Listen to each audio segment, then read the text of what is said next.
What's good, y'all? Flying Speaks back for another video. You guys like the shirt? Yeah. I don't know. I got about like 5 of them, man. Your boy just done went to the spot where they got all the paraphernalia. I done cleaned up, man. I done went like Jada Kiss said, into the store and copped the top shelf. That's what we done did. We got like about 5 hats, 10 shirts. You know what I mean? You don't know how many opportunities you're going to have to do this, man. So, obviously, we are still in celebration mode, man. We're in celebration mode. News has just come out that the parade is officially on Friday.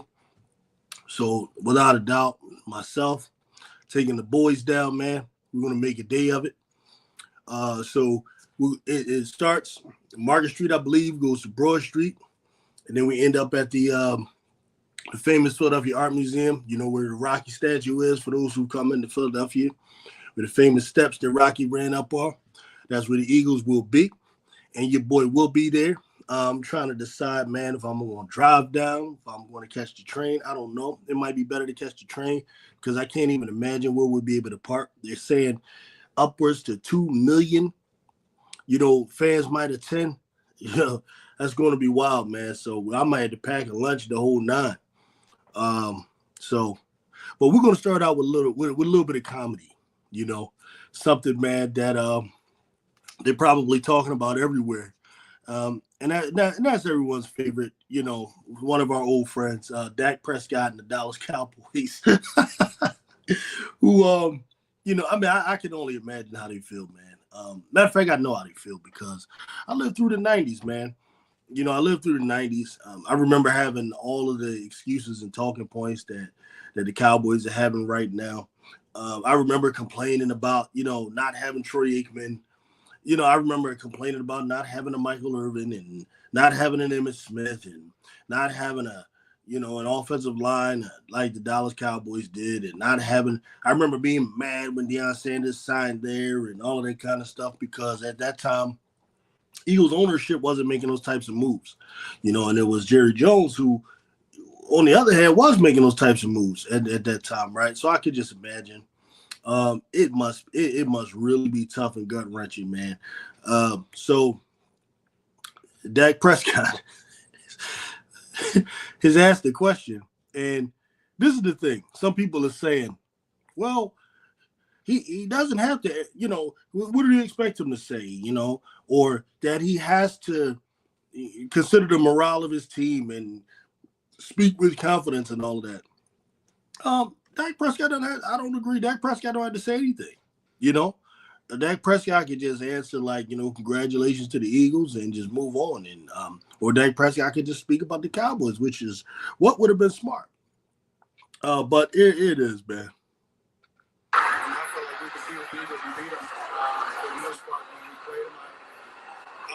Check the record when the other guys holding the trophy. That's a horrible one right there. Let's see if I can find a better one. And I feel like we compete with the Eagles and beat them for the most part when we played them. I don't want to say check the record when the other guys holding the trophy right now. So credit to them. They've earned it and they deserved it by all means. But,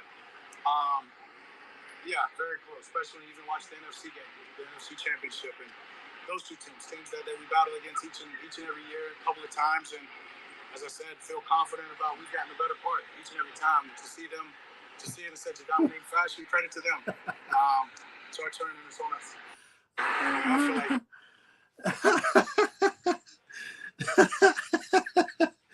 like Dak Prescott is a funny dude, man. He's a funny dude. Anytime where, since you've come into the league and been a part of the NFC East landscape, and since you've been there, a rival of yours goes and appears in 3 Super Bowls overall. Philadelphia Eagles since Dak Prescott has been here, been with the Dallas Cowboys. have appeared in 3 Super Bowls, 2 of which they won, 1 that they lost, which includes 3 NFC Championship games, right?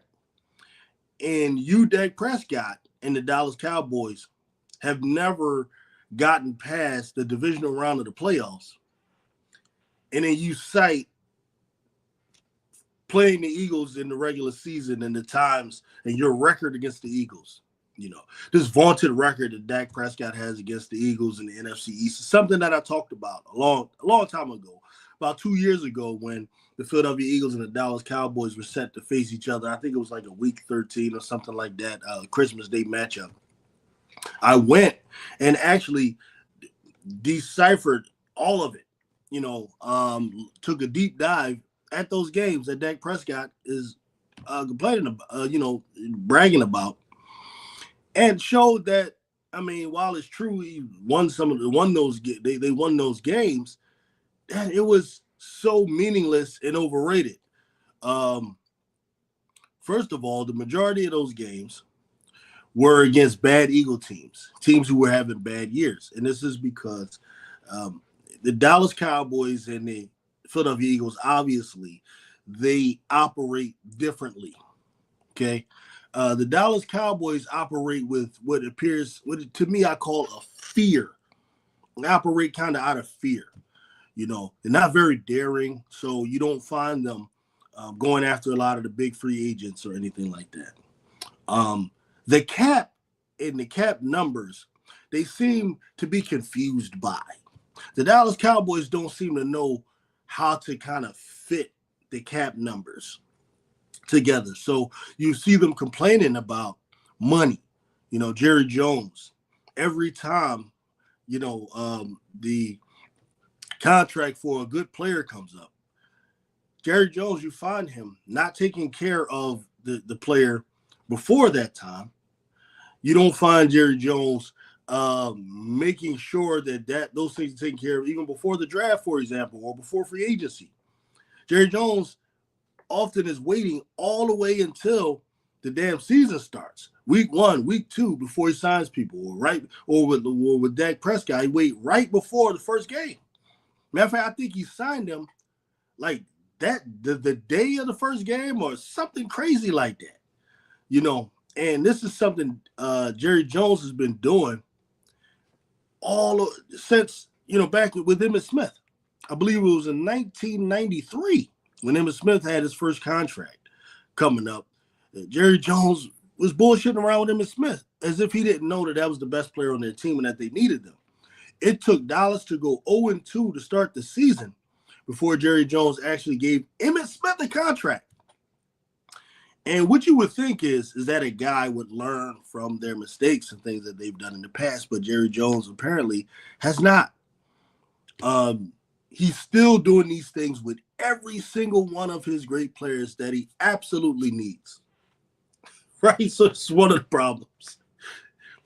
Now, Dak Prescott claiming that or citing his record against the Eagles is hilarious, because the Philadelphia Eagles operate differently from the Dallas Cowboys. As I was saying, that the Cowboys operate like kind of out of fear and out of not understanding how to work the cap numbers, whereas the Philadelphia Eagles see the cap as a small thing. And I know this because Jeffrey Lurie, typically at the end of the season, he comes and he addresses, the city of Philadelphia, the fan base, and the media. And it was a few years back. This was the year when we won 4 games. And Jeffrey Lurie gave his yearly speech, and was yearly press conference, should I say. And he mentioned the cap with Carson Wentz, because the big thing was at the time that the Eagles had signed Carson Wentz to this $100 million contract. And at the time, it was $22 million a year, which was big at in those years, right? That's nothing now, but back then that was like major. He was one of the highest paid quarterbacks at the time. And Jeffrey Lurie got up there and said, getting rid of the cap, that's no big deal. That's nothing. We can get out of that in a year or two. And he just said it like it was some matter of fact. I thought the man was out of his damn mind. I'm like, hold up. So you signed this guy, Carson Wentz, to a $100 million contract. You take his job from him, bring in, draft Jalen Hurts immediately. And you're saying this ain't a bad situation. And Jerry Lawrence act like it ain't shit. And he proved to be right while all of us were wrong, looking back on it, because traded Carson Wentz for about 2-3 picks. Picks that he turned into guys like Cooper DeJean, picks that he turned into guys like Jalen Carter, right? So, hey, I don't question that front office. Hey, motherfuckers, these some bad boys, right? So, whereas the Dallas Cowboys, they don't really make those types of moves, man. Jerry likes to make excuses saying, well, if I pay Dak Prescott, $60 million, then I can't pay Micah Parsons, can't pay CeeDee Lamb, can't do that. He still has this mindset, which is really ridiculous. Whereas Howie Roseman has found a way to get top-end talent and to work the numbers, work the cap hits in different ways and stuff like that. So this is the first problem between the two organizations that Dak believes is actually close. Like, number one, you got to get some guys that know how to work them caps and know how to draft and keep the players and not piss all the damn players off by acting like you don't want to pay nobody. That's number one. That's just before we get to the actual field of play. Number two, Dak Prescott, you got to figure out how to get past the divisional round of the playoffs before you can even start talking about the Eagles. He's citing a couple of wins, particularly at Texas Stadium, against Eagle teams. And in particular, the bulk of Dak's wins were against Doug Peterson-led, Carson Wentz-led Eagle teams, where the Eagles were typically not as good as the Dallas Cowboys, like his rookie season. The rookie season, Dak came in. We drafted Carson Wentz, and they drafted Dak Prescott. Dak Prescott went to a team that was already ready-made and ready to compete for Tony Romo. Romo got hurt, unfortunately. Dak comes in, and he has a hell of a rookie season. Whereas Carson Wentz went to an Eagles team that was coming off of 4-win season the previous year. And we had wide receivers like Torrance Small and not Torrance Small. What the hell is these guys' name? Dorial Green Beckham and just garbage out there, okay, in 2016. Now, what was crazy is after Carson Wentz's rookie season, which I thought was decent. Now, Dak Prescott had a hell of a rookie season. His rookie season was great. But it was crazy because the next season,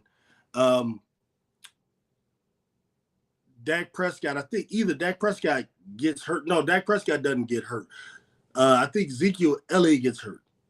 Okay. And then he struggles in 2017. And the Eagles were able to just, from 2016, 2017, add a few pieces and was able to get to the Super Bowl in 2017. Okay. So, Dak, the point is, this happens under your watch. Okay. And Dak only wants to talk about the fact that they beat the Eagles in 2016. And actually, I believe they split because in the last game, the Eagles, Dallas was sitting starters and all those other stuff, right? Now, this is the point I'm making here. From that point on, from about 2018 to 2020, the Philadelphia Eagles were going through just some weird situations where they just couldn't get shit right because some guys were getting older, like Jason Peters and other players like that. So the line was going through flux. Brandon Brooks couldn't stay healthy. So the Eagles took a couple of years to get the line together. Carson Wentz, we didn't know was garbage, right? So this was happening while the Dallas Cowboys pretty much were putting together some relatively good teams. They were better teams at the time, especially with Ezekiel Elliott was prime Ezekiel Elliott. Now, you had some issues with Dez Bryant that started to come up and everything like that. I was of the opinion that Dez Bryant wasn't necessarily on the decline. I thought it was really Dak Prescott wasn't really playing his best, but, whatever. Dak Prescott got the credit and Dez Bryant got the blame and they got rid of Dez, blah, blah, blah, right? Okay, but the point is during that time, Dallas Cowboys had a better team than the Eagles for the most part from those couple of years.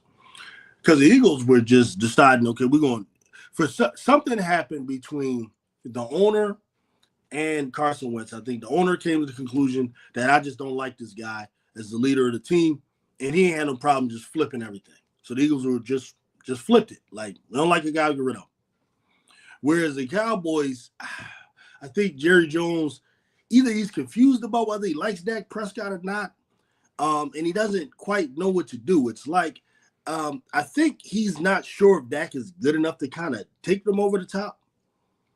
But at the same time, I think he's afraid that if I get rid of Dak Prescott, I could end up in like some sort of purgatory and not have a quarterback that's even as good as Dak. I think this is what's happening. You know, I'm not in his head, but I think this is what's happening. So he ends up giving Dak 2 contracts.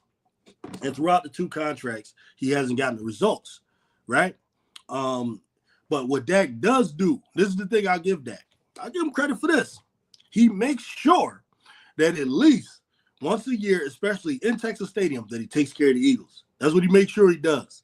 Because he knows that for real, that's a big part of what the expectation is. If you ain't going to win the Super Bowl, if you're not going to do that, hey, you better at least beat the Eagles, better at least beat the Giants, better at least beat the Commanders, right? So he does have some of that to his record. However, Dak Prescott, let's keep it a bean. Dak Prescott has never faced this iteration of the Philadelphia Eagles. And in 2013, when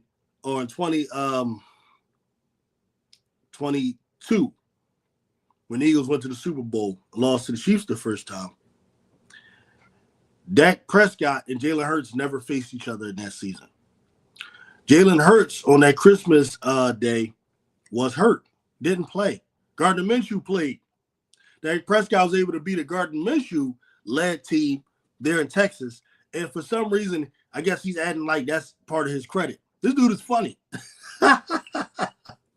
There was no Charles Gardner-Johnson in that game, and the Eagles still almost won the damn game. And that wasn't my doing it. That was anytime I do this, that damn thing comes up. It's ridiculous. So Dak Prescott full of shit. Like for real. Now they did beat us last year. Well, we split last year with them. Not talking about just this last year. I'm talking about last year, 2023 Eagles who were suffering a Super Bowl hangover. Everybody's beat the Eagles during that 6-game losing streak, right? So was that what Dak is talking about? And if so, Dak is crazy. But look, these are Cowboy problems, man. And it's not even fun making fun of Dallas anymore right now. It's like sad right now. Even doing this right now, I feel more sad than joyous or like it's not even fun making fun of them because now it seems like they're starting to lose their status as number 1 rival. Right now, they're starting to become the Washington Commanders. This is the thing. People right now are saying Jaden Daniels is better than Dak Prescott. Now, I'm not one of those people that's saying that. I don't. For me, rookie players have to prove it, right? I see Jaden Daniels' rookie year similar to Dak Prescott's rookie year. Actually, Dak's rookie year might have been slightly better. People forget about that, though. People act like Jaden Daniels is just playing this rookie like they've never seen. Dak Prescott, you look at the numbers, his rookie year was just as good as Jaden Daniels' rookie season. The difference is Jaden Daniels went into Detroit against the Detroit Lions and beat them, which is something most people probably believe Dak Prescott can't do. And with good reason. Anytime you got a guy like Dak Prescott who loses to the Green Bay Packers, who I believe were a 6 seed, at home, it's hard to conceive that the Dallas Cowboys, would have went to Detroit against that Detroit Lions team and done what the Washington Commanders did. Dak Prescott now has to prove to the world, not that he can beat the Eagles, but he got to prove to the world that he can perform in the second round of the playoffs. Dak Prescott got to prove to the world that he has within himself the ability to control his nerves and not have so many butterflies in his stomach that cause him to throw all types of picks. Dak Prescott, as an all-pro, got demolished at home by the Green Bay Packers. Now, I get it. The defense didn't perform well either, but hey, guess what, man? Sometimes you're in a shootout. Sometimes your defense doesn't perform. Same thing happened with the Eagles in 2022 when we faced the Kansas City Chiefs in the Super Bowl. Our defense didn't perform. But Jalen Hurts is doing what? He's going back and forth with Mahomes. That's what you got to do sometimes. Now, this time, we were fortunate that our defense just dominated, so it was relatively easy for Hurts this time. But the first time, he had to go back and forth with him. And honestly, it came down to a controversial foul that the refs called to stop Hurts. Hurts wasn't stopped by the Chiefs in 2022. Whereas Dak, you got to prove you can do that, homie. You got to prove you can do that. You know? Don't know what to tell you. So his comments were laughable. You know, every time we played them, we got the better part of them. When was this? How do you get the better part?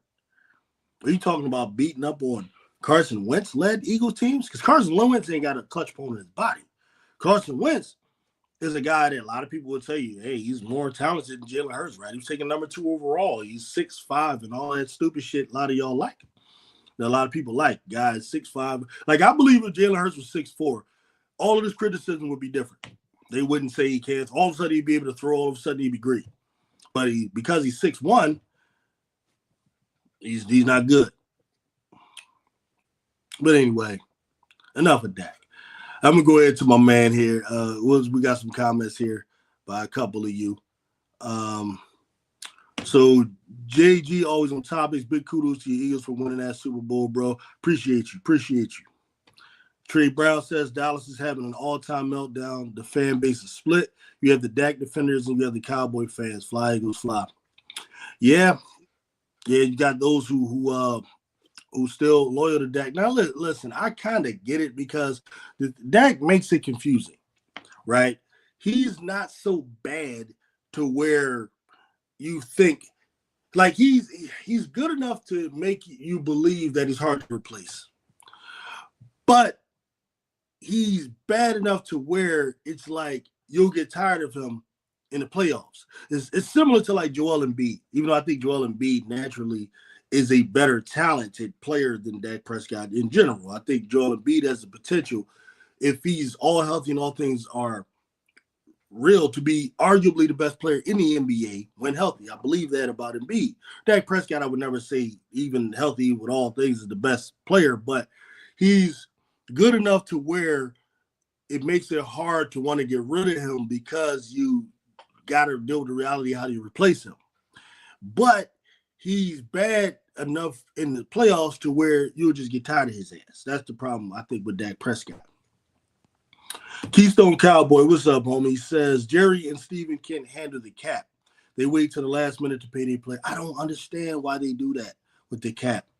The first thing I would do if I'm Jerry Jones is get somebody that knows how to work that cap. You know, Howie Roseman is a magic maker. You know, I think he's the main reason, the main difference between the Eagles and the Cowboys, right? Jerry Jones will probably still have Carson Wentz as the quarterback, you know? You know what I'm saying? Eagles, like, they found out real early, no, this ain't the guy. Flip his ass and get somebody else. It ain't that hard, you know, but it seems like the Cowboys are a little afraid to do that. That's what it seems to me, you know? And if you're going to keep Dak, man, you better stack the roster. And if you think the roster is stacked, I think you're a little delusional. See, talk for that, you know. I can imagine you tired of them Cowboys, bro. I can imagine. Jerry don't like Dak for real. He let the same organization, which is y'all, reset the quarterback market twice with Wentz and Hurts. He said, you don't think he likes him? Then why does he keep signing him? Why would you give him $60 million? You know, if he doesn't like him? That's a bad decision. That's a bad move. You know, this business wise. He said, bullshit. We're already in purgatory. Jerry don't like Dak. Period. You don't like him? Okay. Yes, you would know better than me, but it's a strange way of showing it. And y'all swept Cooper Rush. Yeah, listen, I ain't denying any of that. We just won the Super Bowl. I don't really care about the details of that little stuff, to be honest with you. I don't hang on to it or any of that. You know what I mean? And then I said in 2022 when we went to the Super Bowl, Dak and Hurts never really faced each other. They've actually faced each other only a few times. I believe Hurts and Dak actually faced each other once in Hurts' rookie season. That year, Dallas had the better team. We got to admit that. In 20, what was that? Hurts was here in 2020. So 2020, Jalen Hurts' rookie year. He starts later in the season. We played Dallas, right? And remember that game where Deshaun Jackson scores early in the game and all of that. We get the lead. But that wasn't even, matter of fact, that wasn't even Dak Prescott. That was the old Bengals quarterback that y'all had for that one season and for that half a year. He defeated us. Forgot his damn name. The guy from the Bengals. He defeated us. In the next season, when we went to the Super Bowl, Cooper Rush started. Cooper Rush, I think he was 4-0 for you or something like that. And then we defeated Cooper Rush. But remember, later in that season, week 13 on Christmas, Hurts didn't play. So they didn't face each other that season at all. Then we talk about the next year, in 2023, which is last year. They split, remember? Hurts and the Eagles won the first game in Dallas. Remember when Dak stepped on the damn he stepped out of bounds when he could have scored? Remember that goofy shit? So Cowboys and Jalen Hurts win. The Eagles and Jalen Hurts won the first game, and then the second game Dallas won. All right, so they split. That was last year, and then this season, of course, they didn't face each other, right? So what I'm saying is, Dak doesn't have the impressive record against a Jalen Hurts led Eagles team. That's what I'm saying. Most of that stuff is against either Hurts didn't play or it was Carson Wentz led teams and Foles led teams and stuff like that. That's what I'm saying. Braden Cass, hey, good morning. How are you? Yeah, I'm good, bro. I'm good, man. Just getting ready for this parade Friday. You know what I'm saying? I didn't cop the whole store, man. Went down to Raleigh House lately. These hats is hot right here. Now I'm waiting for the leather joint. I'm gonna grab the leather joint, the green and black leather one. I need that. As you see, yesterday I had the gray joint on. Today, you know what I mean? We got the black dog. You know what I'm saying? The joint fit just right. You know what I'm saying? But I also got the green joint, which I'm gonna show y'all tomorrow. Got the long sleeve gray one, which I'll show you on Thursday, and then Friday, or whatever that be tomorrow. Friday, which I'm not going to go live because it's going to be the parade. But what I will do, I'll probably go live from the parade. I'll just use my phone, just so y'all can feel some of the experience, man. But the parade are probably. I remember last time that thing was like, whew. We probably got out there around 9, and I think I was out there to about like 4, 5 o'clock. So this time I'll probably get out there about 7:30. And man, but I got packed a lunch this time, man. Last time I was at the parade, I was hungry as hell. And then you don't want to lose your spot and leave because it's so crowded, right? And then you can't go to the bathroom nowhere, man. Hopefully they got enough so you don't want to drink too much, right? Because then you got to pee. Hopefully, man, they got enough those them little fake bathrooms out there, the porta potties, I think they call. Hopefully they got that, man. So that's kind of the deal with that. All right, now the next thing I want to talk about, man, because what's happening right now, man, is the sports media people and so on. Now, after, the Philadelphia Eagles, we made the Chiefs look really, really bad because that defense was crazy. So now they questioning everything. Is Patrick Mahomes, still in the GOAT conversation? Is Andy Reid still an all-time coach and all of that? And I'm going to say this, man. Listen, I don't believe Patrick Mahomes should have ever been in the GOAT conversation in the first place. Now, if you're asking, is he as talented as any quarterback we've ever seen? Of course he is, right? But this is the problem with that argument to me. Being more talented right now, I think most people would agree Tom Brady is the GOAT quarterback, right? My favorite quarterback was Joe Montana. I grew up, fell in love with football in the 80s, right? So the best to me was always Montana. However, as Brady kept playing, like for years, I was making excuses. Oh man, he playing in the software era. Cornerbacks not able to knock receivers down. This and that. But as Brady kept winning, and then he kept doing come behind victories. He's beating the damn Falcons 23. Then he goes to Tampa Bay, different team wins. I got to the point where I just submitted. And look, I can't argue with 7 rings, right? So I think we agree Brady is the GOAT at quarterback, okay? But being more talented than Tom Brady has never been like the thing. Like, because Tom Brady, I don't think anyone would ever argue is the most talented quarterback ever. Nobody would tell you that. Because even during Brady's career, people have said Rodgers is more talented. People have said Peyton Manning is more talented. People have said not Drew Brees, but Rodgers. I'll say Rodgers and Manning, whatever. That's enough just for now, right? People have said these guys are more talented than Brady. So Brady has never been the most talented quarterback. So if you want to argue that Mahomes is more talented, then that's fine. But the GOAT, how in the world can you have one guy with 7 Super Bowls and then you say another guy who has 3 has eclipsed him or is in a conversation with him? Or even if he'd have won 4 and he got 3 in a row, how does that just make him better than Brady? Like, that's all? Because, no, you still got to get 3 more to even have as many rings as he has. So that was always a stupid conversation for me anyway, right? Mahomes will still have a lot of work to do to be the GOAT. Like, this idea, and the media, they just come up with stuff. And this is just another example of that. And what they're trying to say is any one little thing that Mahomes did that Brady didn't do would make him the GOAT over him, which was ridiculous, right? So I think that was just extreme. And these are just attempts to promote the game and get you to watch and spend your money. That's all it really is at the end of the day, because that was always a stupid premise anyway, So I'll say this. No, Patrick Mahomes is still that dude, though. He still is that dude.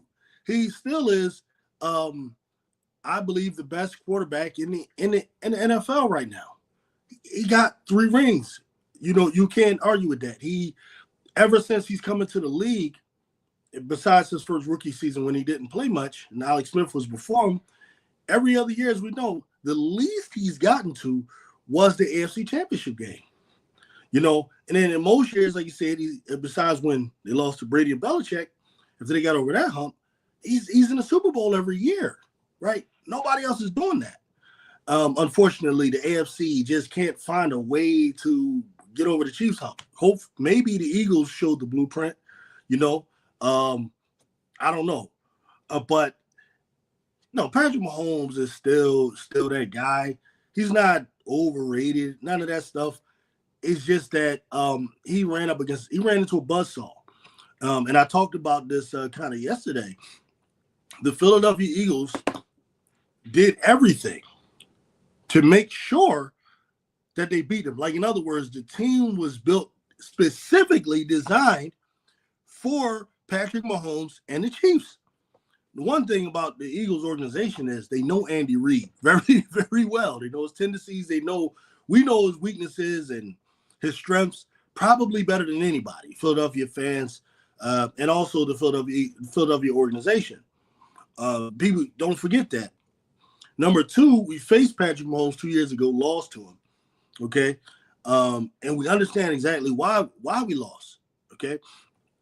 Vic Fangio specifically desired to go at Patrick Mahomes because though Patrick Mahomes had an Andy Reid, had a successful record against Vic Fangio had made caused Patrick Mahomes to struggle, despite the fact they were in losses.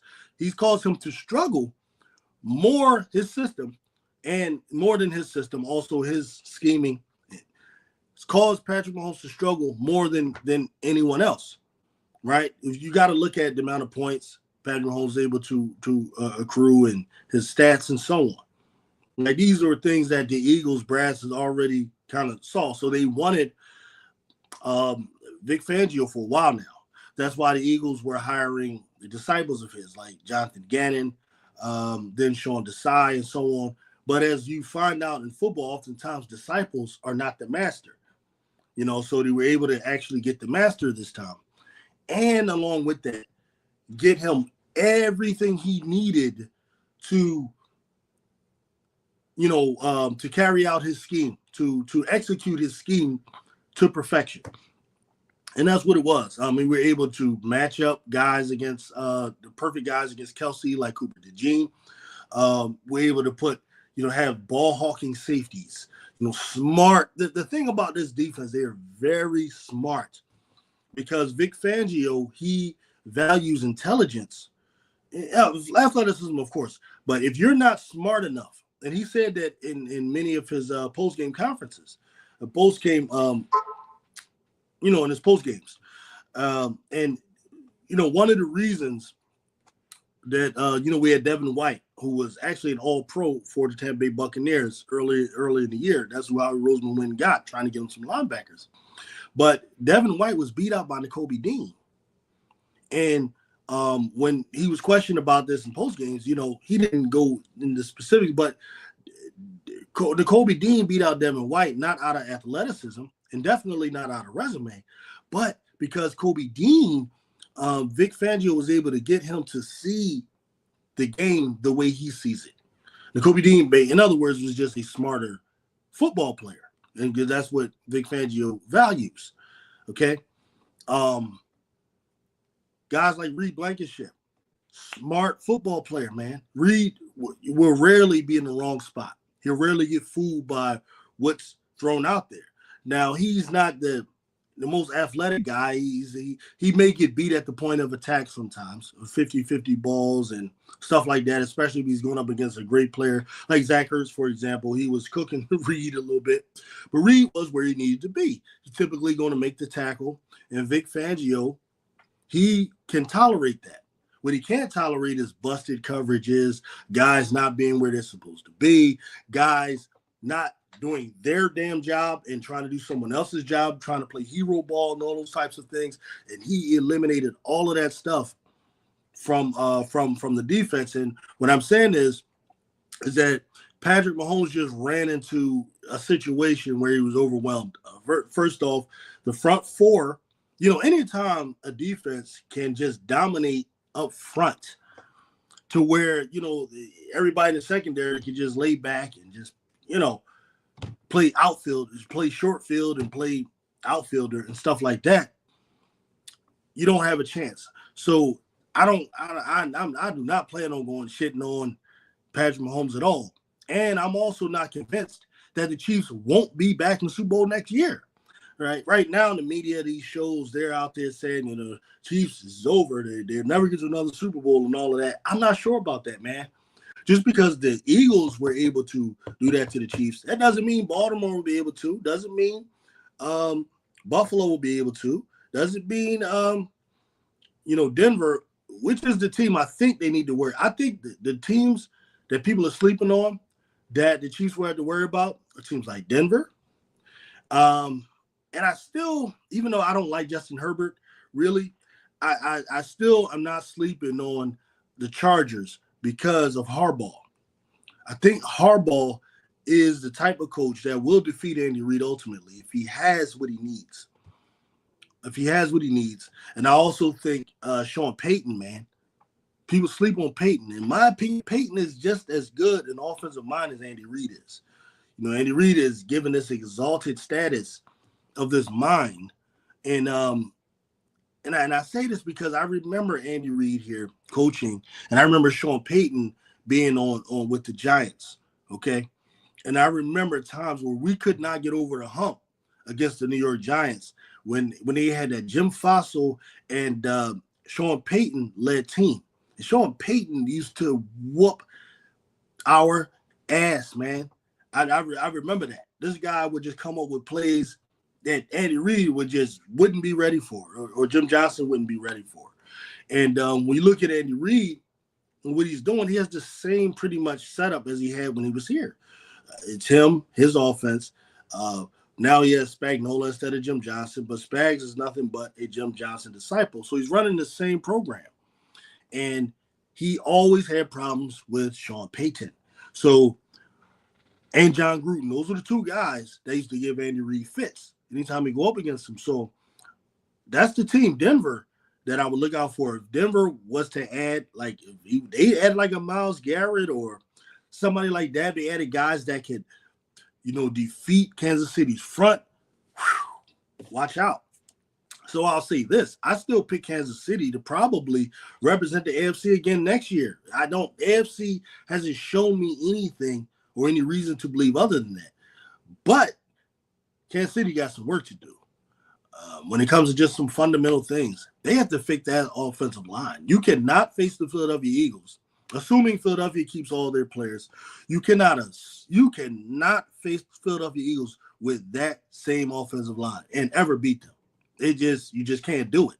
So we're going to have to see what moves these teams make, and the Myles Garrett sweepstakes is going to be very key and very pivotal, because that could be big for either side.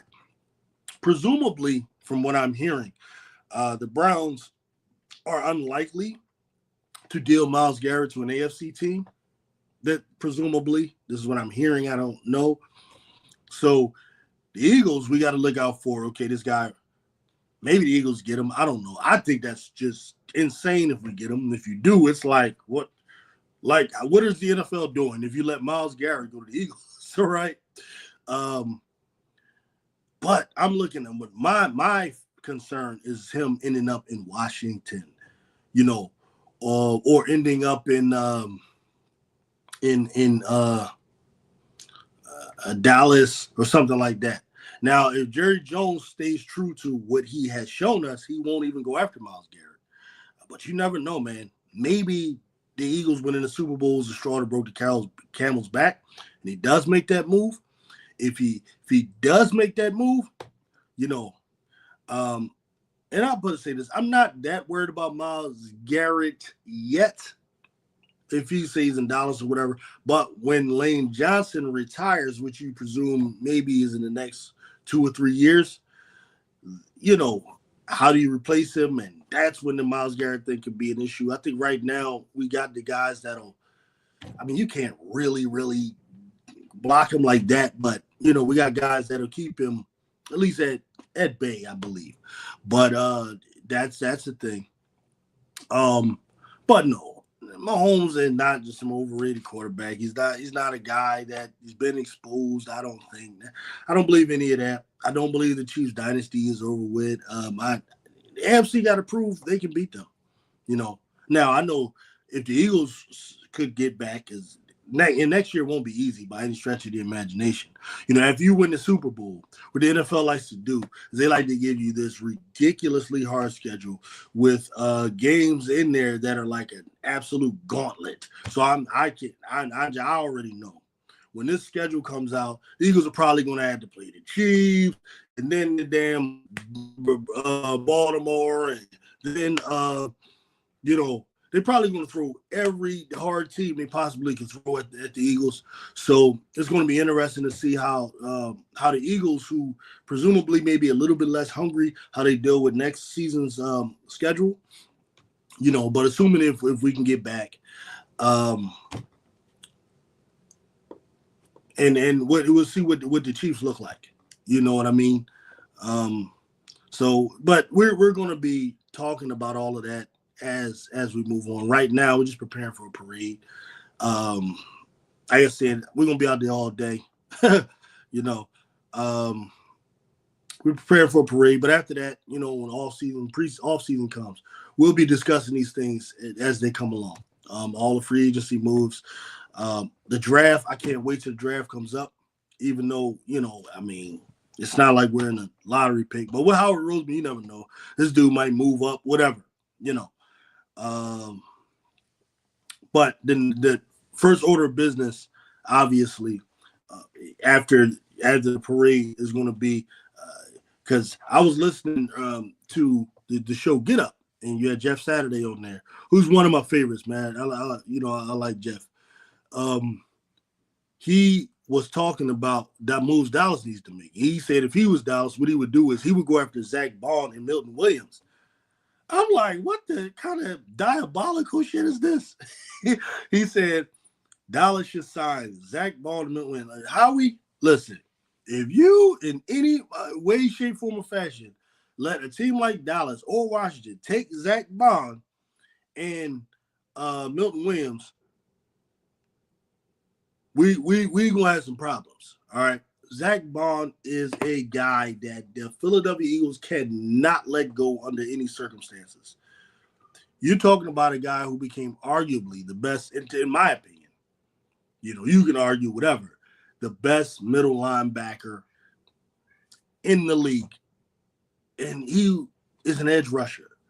You just can't. He's indispensable. Indispensable. To have a season like he had, and then in the playoffs to, get that interception like that, man. I believe Nakobe Dean's contract ain't up yet. I don't even know how he'll look after the injury. It's a shame with Kobe Dean. He's one of my favorite linebackers that we have as well. But you got to keep Zach Bond, Nakobe Dean, and then we got Jeremiah Trotter Jr. coming right up, right behind, and Oren Burks played well too. So. Man, I want to keep every fucking body, to be honest with you. And then Milton Williams, you got to keep Milton Williams.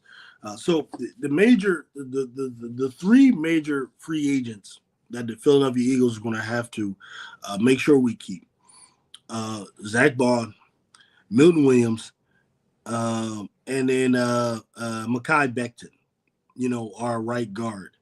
But it has to be in this order for me. Zach Bond is number one. He's number one priority. Got to keep him.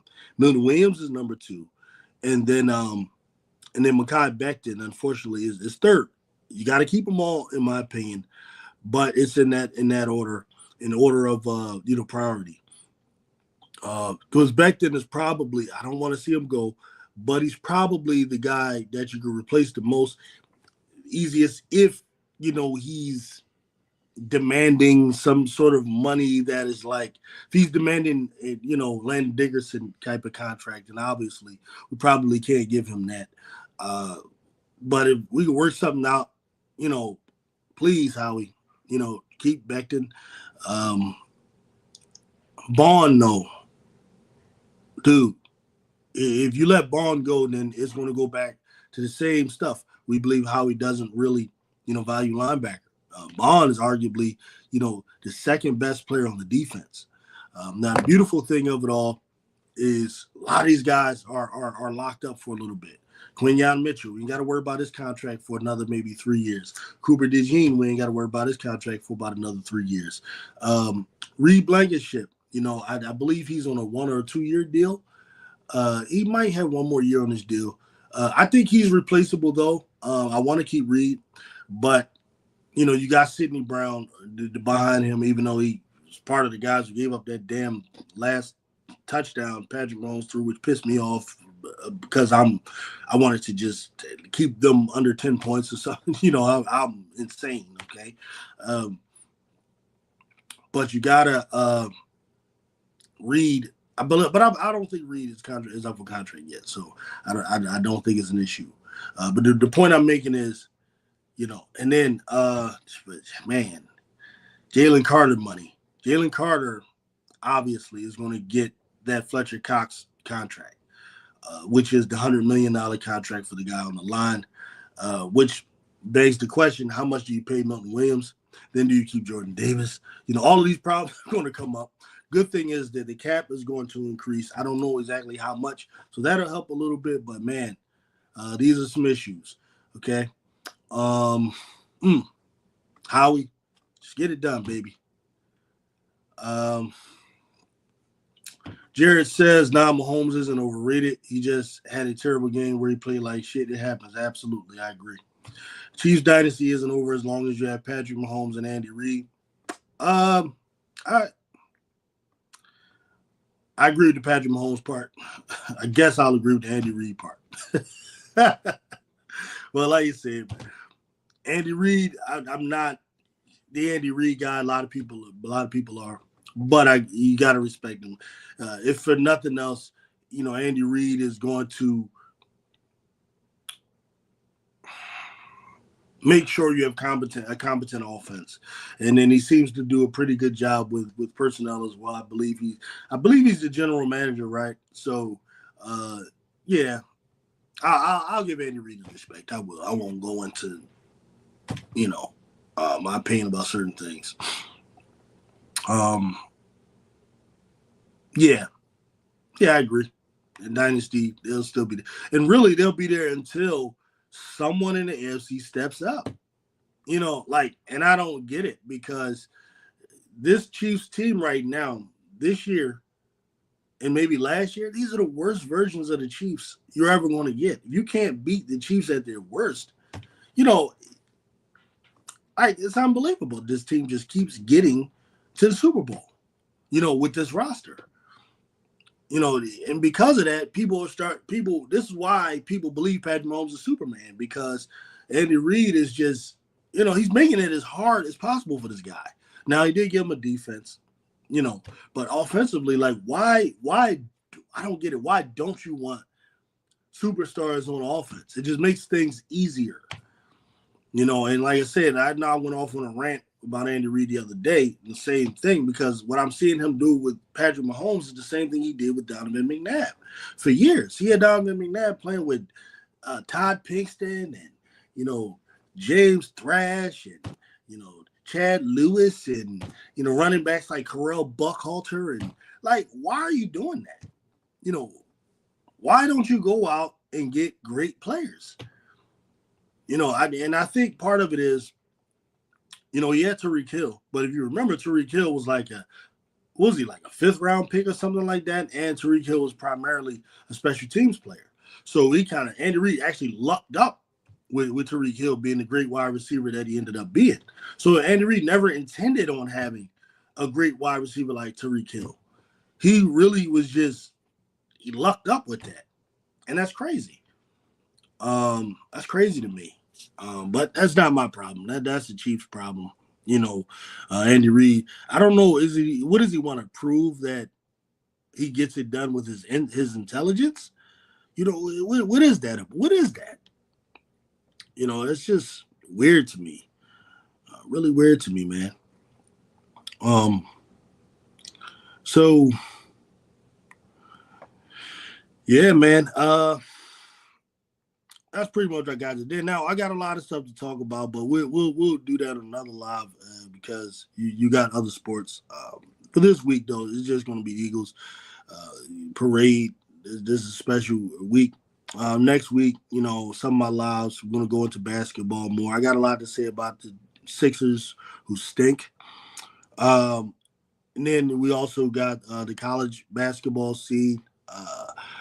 In particular, the ladies, which is more interesting to me right now. This Cooper Flag individual, I've seen some of him and some of these other guys that they're talking about, but I gotta really take a deeper dive into how all of that looks. But we got March Madness coming up soon, which is going to be, I think, amazing. We'll definitely be talking about that, going on our live streams. And like I said, covering, off-season moves of the Philadelphia Eagles as well as other teams around the National Football League as well. So, listen, man, thanks for everybody, who came through. Got to build it up. There's just few here. It's just the way that it is, the way YouTube works. It's like it's you versus the algorithm. And part of it is my fault for not being consistent, with the algorithm. So that'll happen. But please share, subscribe. and also, like I said, we want to open this up for people who like to come on and talk. Sometimes people want to get their opinions out there, get things off their chest. Maybe they disagree with stuff I'm saying. And that's when, you come up, do your thing, man. Say what you got to say. I want this to be that type of a forum, you know. I'm not always with just being me sitting here just running my mouth all the time, you know.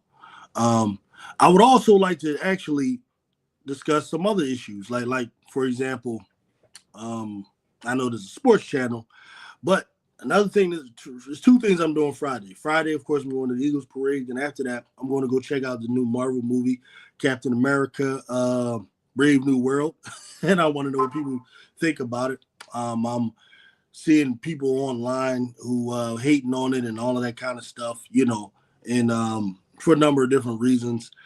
They claim that it goes against the comic books, which isn't really true. The comic books are kind of all over the place. The way Marvel works is there's different authors that handle different aspects of each character, and you kind of never know which strain they're going to go with. Captain America, the Winter Soldier, or Falcon and the Winter Soldier has went this route a few years ago with Steve Rogers not being the only Captain America, which I do think is kind of corny. I think Steve Rogers as Captain America is really the essence of Captain America, but it's interesting when they start to um, explore, other super soldiers and all of that. I kind of like it because you could imagine the American government would do something like that if they did have a super soldier serum or something like that. So it's interesting. I always love the Captain America storyline. I always love Steve Rogers as a character because he embodies really what America imagines itself to be and what the American imagines itself to be. Isn't really that, but it imagines it. Like the thing I like about Steve Rogers, he's not, he doesn't ass kiss the government, none of that. He's a man of principle. He's a man of, he's if he got to go against the government, the president, he'll do it. That's the thing I always like about Steve Rogers. You know what I mean? I loved his movies, especially when he goes and he chills and he goes and hides out in Wakanda. I thought that was hot. You know what I mean? So these are the types of things I would like to talk about. I don't know. But I'm rambling right now, man. So for the most part, pretty much done right now. And we'll see you guys tomorrow, man. Peace, love, hair grease.